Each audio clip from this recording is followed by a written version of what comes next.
Halo, selamat malam teman-teman. Ketemu lagi dengan saya, Sam di tentang perjalanan. Nah, teman-teman, kali ini aku mau ngelanjutin ceritanya yang si Ernie itu loh. Ingat toh, yang gudang tua.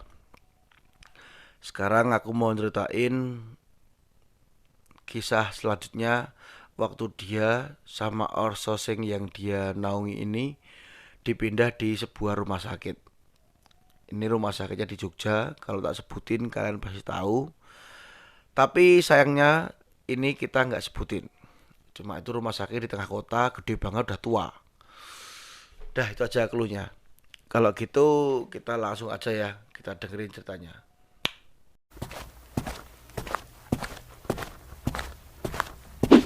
Waktu itu Ernie sudah tanda tangan.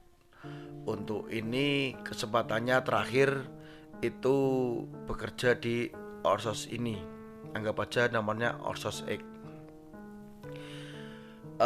Dia sudah ini tanda tangan bahwa kalau yang kali ini dia nggak betah, dia harus cabut dari outsourcing itu. Kebetulan dia juga belum punya pekerjaan yang lain selain di outsourcing ini. Maaf, dia merasa hanya lulusan SMA dan dia bingung mau kerja di mana. Soalnya kebetulan Erni ini perawakannya tidak terlalu tinggi ya, perempuan Indonesia wajar gitu loh. Terus dia juga tomboy.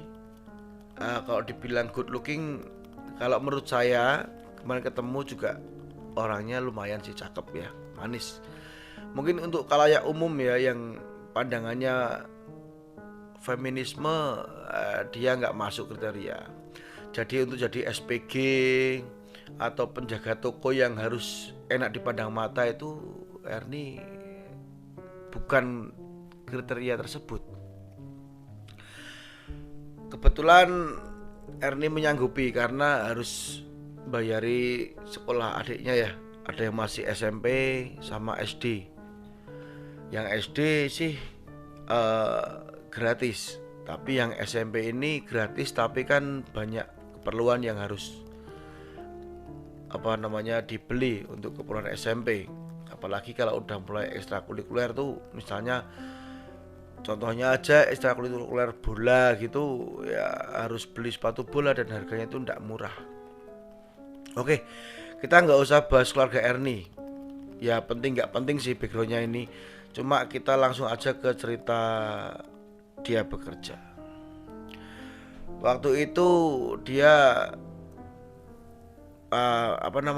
kalau orang mau kerja itu kan datang dulu pagi-pagi menemui komandannya. Lalu kalau dibilang komandan tuh bukan sih, kalau komandan untuk satpam ya itu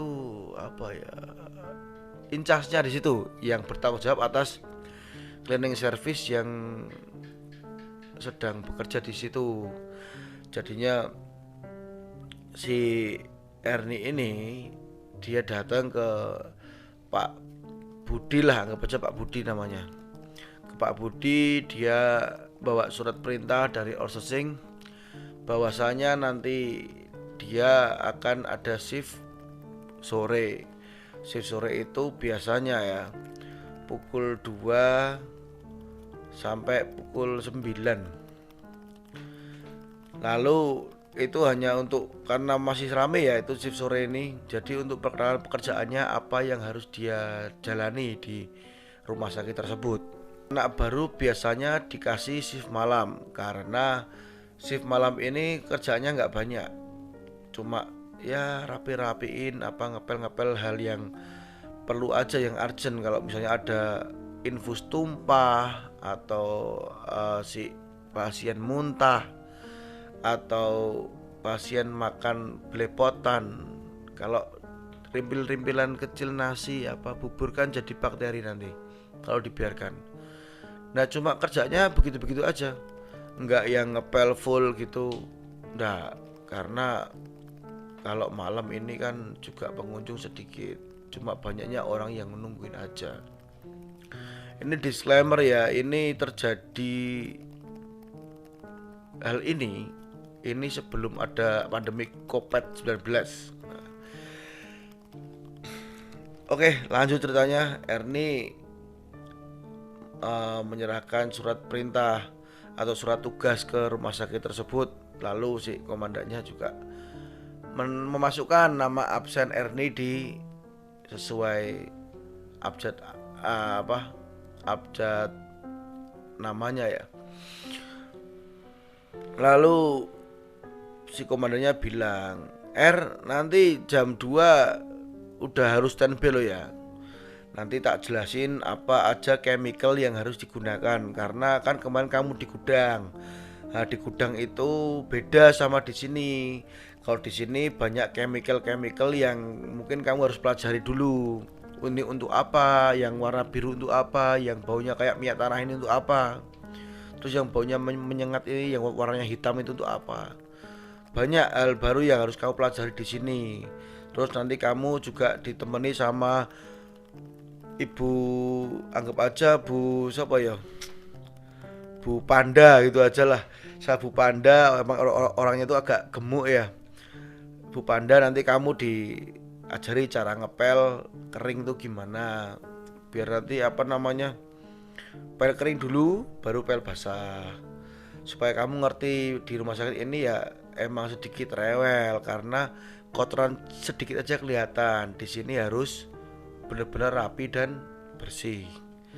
Lalu Ernie mengiyakan Pak Budi. Oke Pak, nanti saya insya Allah bisa untuk mengerjakan pekerjaan di sini. Yang penting kalau saya nanya, saya banyak tanya ya mohon Pak dimaklumi dan jangan dimarahin ya Pak. Terima kasih.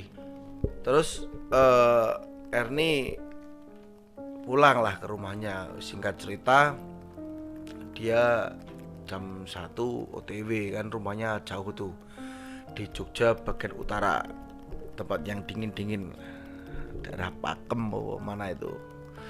Terus dia OTW sampai di rumah sakit tersebut yang jalannya emang agak macet. Ernie datang ketemu Pak Budi lagi. Terus Pak Budi manggil Bu Panda itu, Bu, ini Ernie anak baru. Lalu Ernie kenalan sama Bu Panda. Ernie Bu Panda mbak, ya wis.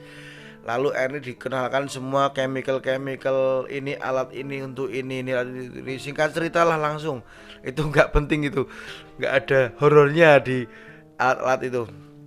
Lalu diajarilah cara ngepel. Titik intinya Ernie pamit pulang, terus pulang ke rumahnya.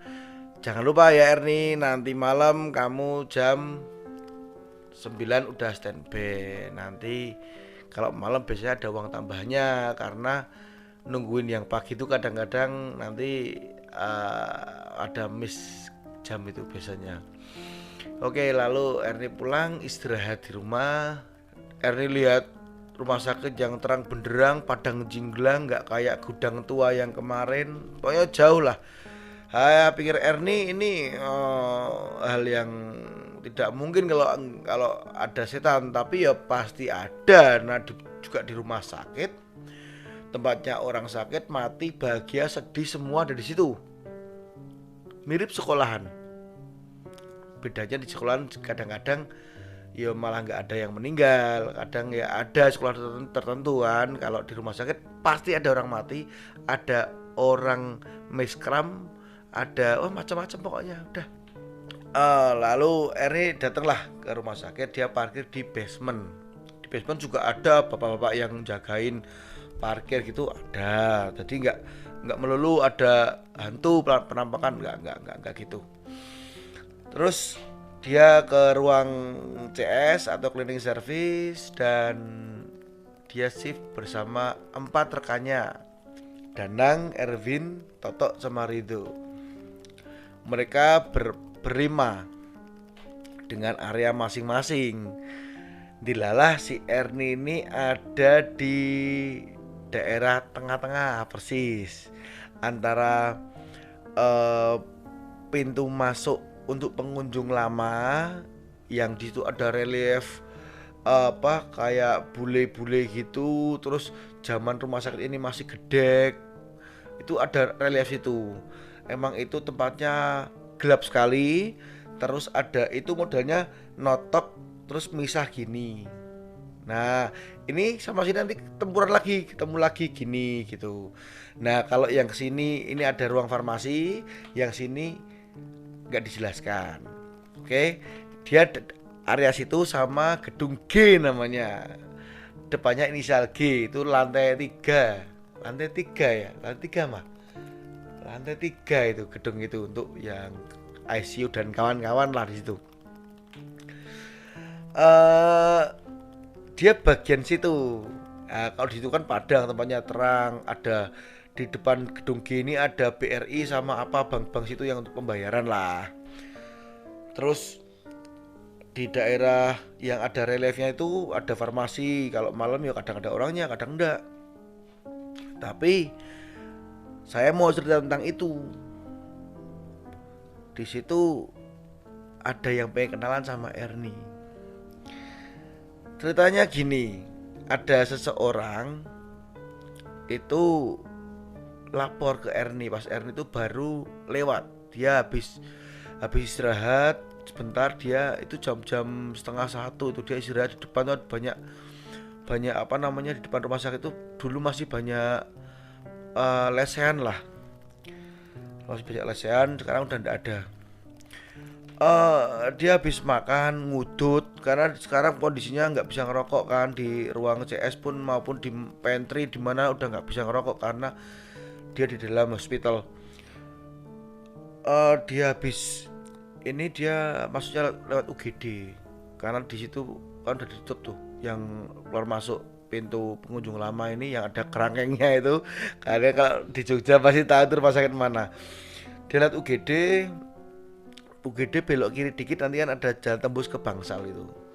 Ada daerah situ dia jalan kaki. Ada seorang ibu-ibu yang ya nggak mencurigakan mukanya. Dia ketemu ibu-ibu di jalur apa ya gang lorong-lorong lah koridor itu sama ibu-ibu. Dia bilang, "Mbak, itu di dekat ruang farmasi agak maju dikit tuh kan kok ada genangan air ya Mbak ya.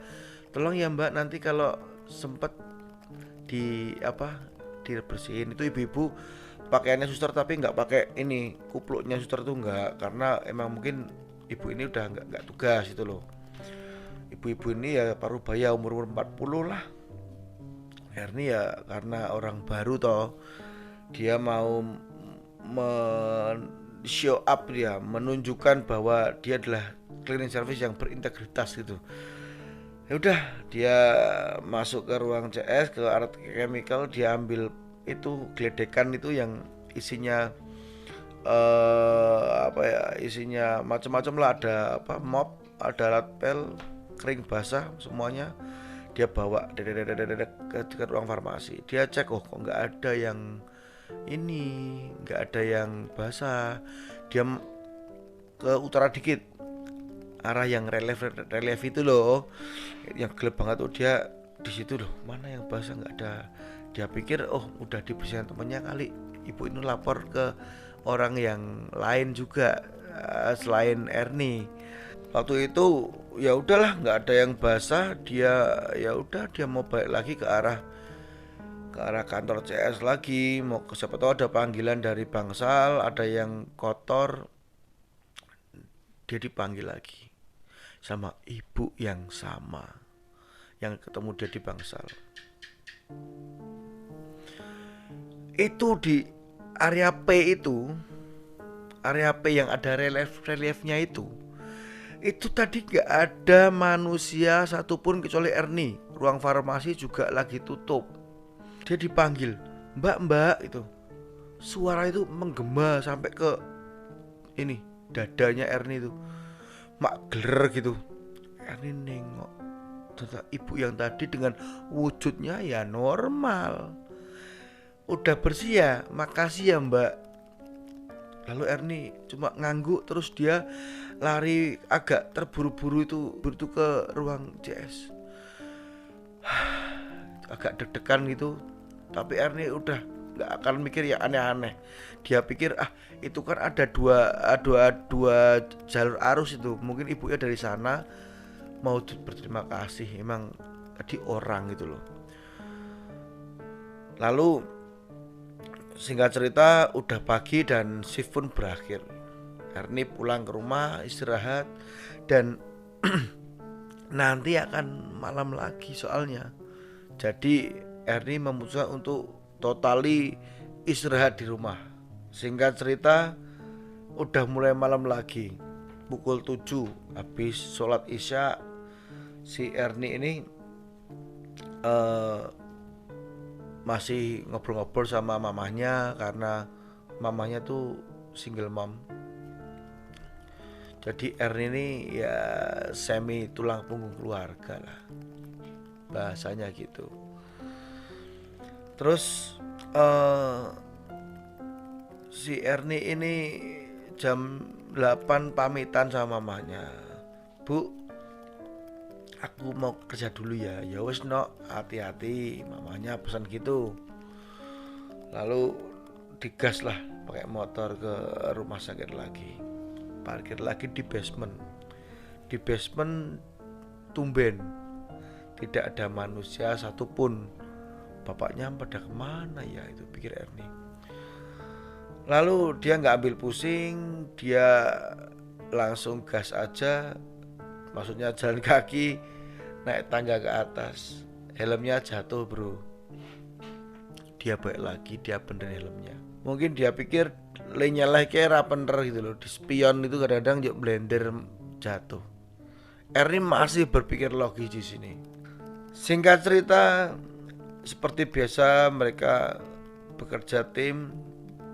Ernie masih kebagian area P tadi yang ada relief-reliefnya sama gedung G yang depannya itu ada BRI nggak salah, ada bank BRI-nya.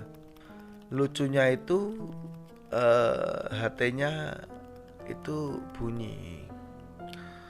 Tolong dikondisikan untuk gedung G lantai 3 ada yang kotor. Ya kebetulan kan gedung G ini baru renovasi. Ada yang kotor dan dia memang Ernie yang bertugas di area tersebut dan yang paling selo ya Ernie pas itu.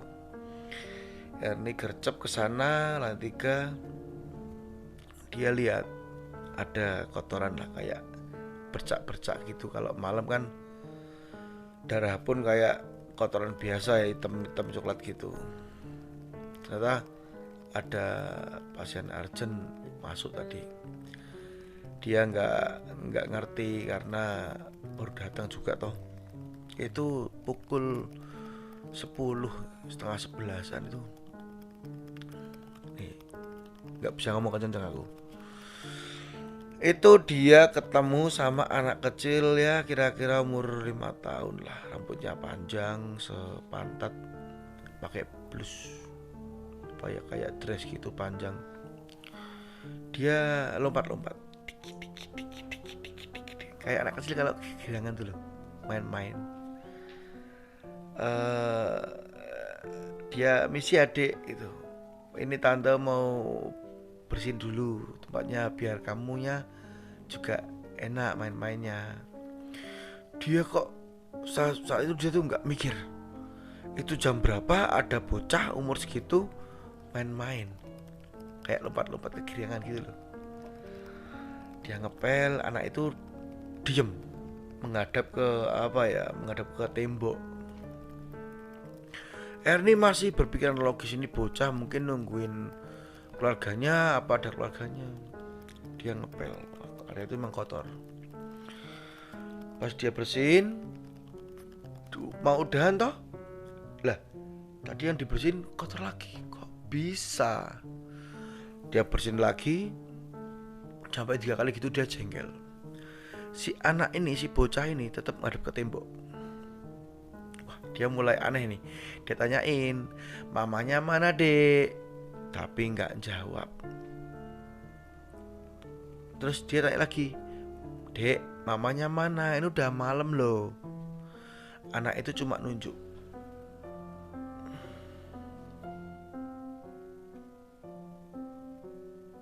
speechless. Ernie gage-gage langsung turun dia. Tapi dia emang nggak merasa takut yang wow seperti yang di gudang itu, enggak. Dia mungkin udah sadar bahwa ini rumah sakit gitu, mungkin ya. Langsung dia ke ruang CS lagi. Breaknya itu loh, HT-nya bunyi lagi. Lorong bagian bawah gedung G juga kotor, tolong dikondisikan. Itu temennya itu yang mungkin pas lewat ada yang lapor itu. Jadi ke situ lagi. Lorongnya itu emang agak menjorok ngidul gitu. Gelap banget, dan itu pukul setengah 1 jam 12 itu dia ngepel. Kebetulan kan tadi tak sebutin gedung G ini lagi tahap renovasi juga toh. Nah gelap gitu, dikira Ernie sak semen gitu. Dia taruh nih kain pelnya dia taruh disendek di tembok. Dia mau rapi ini, kok ada sak semen di tengah lorong. Dia mau tarik, bukan kertas tapi ini kain. Dia tarik, si sak semen ini ternyata nengok gini, bentuknya suster ngesot. Wah itu sungguh-sungguh Ernie nggak habis pikir. Dia lari nabrak kontainer pel ini, dia tabrak, airnya kemana-mana, chemicalnya. Dia lari tunggang langgang nabrak Mas Budi di pertigaan tuh, di antara gedung G ke barat. Duer, mas gitu. Wah, dia sampai nggak bisa ngomong apa-apa lagi. Lalu Mas Budi, sama saya temenin. Wah dia masih pucat gitu mukanya. Mas itu. Akhirnya beberapa orang datang, dia dikasih air mineral, dia minum dulu. Lalu dia bisa ngomong, cerita hal itu kepada Mas Budi yang seperti yang diceritakan ke saya. Dia ngomong, lalu Mas Budi ke sana sama Ernie dan beberapa rekannya. Make sure bahwa tempat itu baik-baik aja. Emang gelap sih. Lah, emang siapa yang nyuruh ngepel situ, di situ disclaimer ya, di situ emang ada sak semen tapi di pinggir dekat pilar gitu, ditaruh situ, bukan di tengah-tengah. Tapi posisinya memang sama kayak yang Ernie tadi narik si suster nge-shout itu. Jadi itu yang ada cuma sak semen yang udah terkena air chemical, berantakan semuanya. Ya mereka bantuin Ernie lah intinya. Ernie malam itu suruh diem di ini aja, di mana, di ruang CS. Itu hari kedua Ernie kerja di rumah sakit. Nanti ada cerita selanjutnya sampai Ernie dapat pekerjaan baru yang tidak horor amat gitu loh. Yang pekerjaan barunya itu sesuai passion dia dan nggak terlalu horor. Tapi nanti ada ceritanya. Nanti part selanjutnya rumah sakit lagi, cerita Ernie dan teman-temannya. Oke. Sekian dulu dari saya, Sam, di Tentang Perjalanan. Terima kasih sudah menonton video ini, walaupun sedikit membosankan pembawaan cerita saya terburu-buru ya, bisa komplain di komen boleh. Saya Sam lagi. Pokoknya Tentang Perjalanan undur diri.